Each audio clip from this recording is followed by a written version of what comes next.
BRS party పైన గెలిచి కాంగ్రెస్ పార్టీకి ఫిరాయించినటువంటి కడియం శ్రీహరి గారి యొక్క మరి క్రాస్ ఎగ్జామినేషన్ లో చాలా వింత పరిస్థితులు, చాలా వింత సమాధానాలు చూస్తా ఉంటే మరి కడియం శ్రీహరి గారు మరి ఎంతో అపారమైనటువంటి రాజకీయ అనుభవం గల నాయకుడు, అనేక పదవులు అనుభవించినటువంటి నాయకుడు కడియం శ్రీహరి గారు.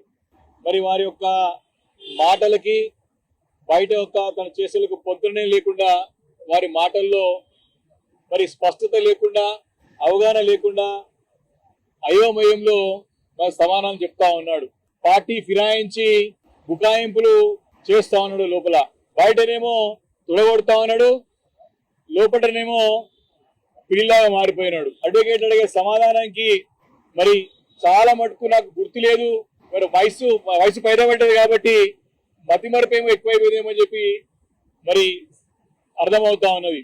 మరి చాలా స్పష్టంగా మీ పైన 2 సంవత్సరాల నుంచి కూడా మరి పార్టీ ఫిరాయించదని చెప్పేసి పేపర్లలో, అనేక ప్రముఖ ఛానళ్లలో, సోషల్ మీడియాలో ప్రసారం అవుతా ఉన్నదని చెప్తే మరి వారికి ఏమని సమాధానం చెప్తా ఉన్నాడంటే అవన్నీ వాస్తవాలు కాదు కాబట్టి నేను వాటిపైన స్పందించలేని చెప్తా ఉన్నాడు.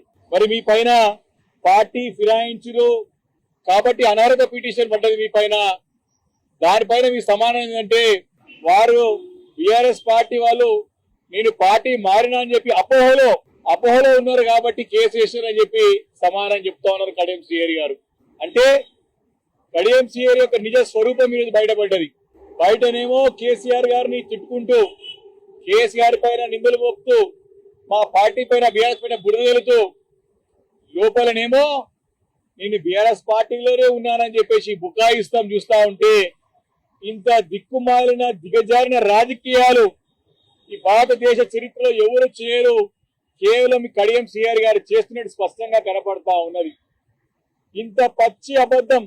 మరి మీరు దీపాదాక్షి మున్షి గారిని ముఖ్యమంత్రి గారి సమక్షంలో కలిశారంటే దీపాదాక్షి మున్షి గారు ఒకసారి నాకు తెలియదు అంటాడు, ఒక్కోసారి ఏమో నాకు తెలుసు అంటాడు. మరి ఈ పేపర్లో ఫోటో వచ్చిందిగా అని అడిగితే ఈ మధ్యలో ఏ ఆర్టిఫిషియల్ ఇంటెలిజెన్స్ ద్వారా జనరేట్ చేసిన ఫోటో మాత్రం నాదే, కానీ ఇది నా నిజం కాదు అంటాడు.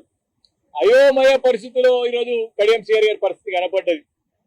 ఇంత అనుభవం గడించిన నాయకుడికి ఇంత దిగజారి పరిస్థితి తీసుకొచ్చుకున్నాడు, తనకు తాను రాజకీయంగా సమాధి కట్టుకున్నాడు అని చెప్పి సందర్భంగా నేను మనవి చేస్తా ఉన్నాను. మరి పదే మరి అనేక కోర్టుల్లో కేసులు పడ్డాయంటే మా పార్టీ అధ్యక్షులు కానీ కార్యనిర్వాహక అధ్యక్షులు కానీ కేసు వేయలే కదా అని ఎందుకు స్పందించాలన్నప్పుడు సుప్రీంకోర్టు పార్టీ కార్యనిర్వాహక అధ్యక్షులు కేటీఆర్ గారు ఈ యొక్క డిస్క్వాలిఫికేషన్ పిటిషన్ స్పీకర్ దగ్గర పెండింగ్ ఉంది, త్వరగా చేయాలని చెప్పి చేసినటువంటి యొక్క అభ్యర్థనని తెలుసా అంటే తెలుసు అని చెప్పి సమాధానం చెప్పినాడు.